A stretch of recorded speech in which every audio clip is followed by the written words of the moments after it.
Hi, Maria. How are you? Welcome. Great. Thank you so much. It's good to be with you. Oh, it's a pleasure to be with you. Tell me, I just wanted to ask you a couple of things.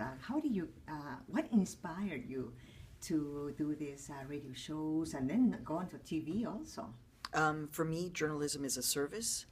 I grew up never seeing someone like me doing journalism in the United States. I grew up never hearing someone like me telling stories about someone like me.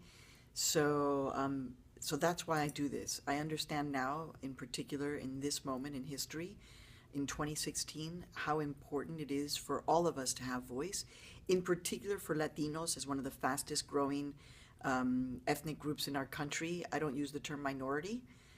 I don't see Latinos as members of a minority group. But because we are so fast growing, it's so important for us to share our voices and our perspective. And we are playing a role in American history. And I know that Latino USA plays a role in American history. That's what motivates me. And Latino USA is broadcasted all over the nation? Yes, it's heard across the country. But the great thing about now is that on your phone, you can go to iTunes and get LatinoUSA.org whenever you want. How about your TV program? We will be back in the fall on PBS with America by the Numbers with a primetime special, an hour primetime special. But right now, we wanted to keep our presence alive in video, so we have a digital short series. It's called HumanizingAmerica.org. We've distributed through NBCNews.com, through Al Jazeera most recently. You just go to HumanizingAmerica.org and you can see it. Is there a podcast for that or no? Not a podcast, but that's an idea. We could make it into a podcast. What we are doing with podcasts right now is a podcast called In the Thick. And it's a political roundtable of journalists talking about race and the race to the White House. And the program Latino USA, does that have a podcast? Yes, and Latino USA has a podcast. So podcast, Latino USA, In the Thick, digital video, HumanizingAmerica.org, and on television, AmericaByTheNumbers.org. Very good. Now, you're involved in so many things, and I'm always curious, how do you balance your life as a mother, wife, producer? It's hard. Right now, I'm looking at the clock because I have to be back tonight for my daughter's performance, which is great. I'm going to be able to see her both nights that she's performing, but next week I'm going to miss my husband's birthday.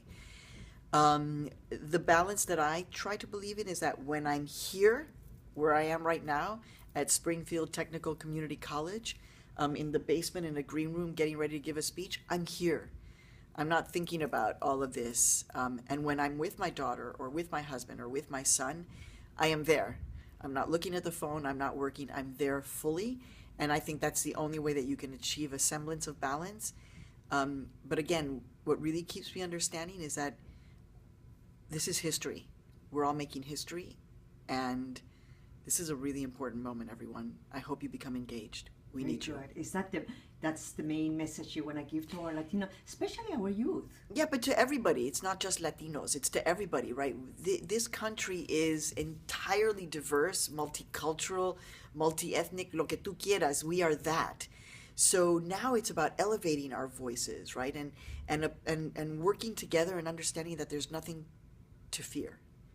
There's nothing to fear about our future changing with diversity, with inclusion. There's nothing to fear. It's going to be great. But we need everybody playing a role, everybody owning their voice in our democracy. Very good. Thank you so much, Maria. You're such a huge inspiration to many of us. Thank you. Thank you.